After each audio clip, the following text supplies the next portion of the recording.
ఓం నమో వెంకటేశాయ. So finally మనం అయితే Alipiri steps లో హనుమాన్ జంక్షన్ దగ్గరికి అయితే వచ్చేసాం. టైం చూస్తే అరౌండ్ 5 to 9 అవుతుంది. సో ఎగ్జాక్ట్ 9 కి మనల్ని పంపిస్తాను అంటున్నారు టైమింగ్స్ కదా. సో అందరూ గుంపుకు వెళ్ళడం మంచిదని. So we are waiting and will start by 9.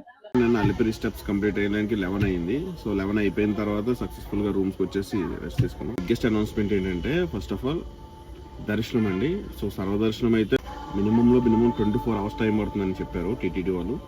So next ఏంటంటే కంపార్ట్మెంట్స్ అనేవి 100% ఫుల్ అయిపోయినాయి. నెక్స్ట్ డే ఎర్లీ మార్నింగ్ 6కి అయితే మాత్రమే మీ సర్వదర్శనంలోకి ఎంట్రీ చేస్తున్నారు. ఎందుకంటే ఆల్రెడీ ఎగ్జిస్టింగ్ రూమ్స్ ఫిల్ అయిపోవడం వల్ల. సో ఎర్లీ మార్నింగ్ 6కి మిమ్మల్ని అలౌ చేస్తారు.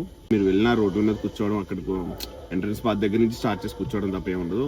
ఎర్లీ మార్నింగ్ 6కి స్టార్ట్ అయ్యి దర్శనానికి వెళ్తే అక్కడి నుంచి 24 hours. ఇది ఓన్లీ ఫర్ సర్వదర్శనం, ఓకేనా?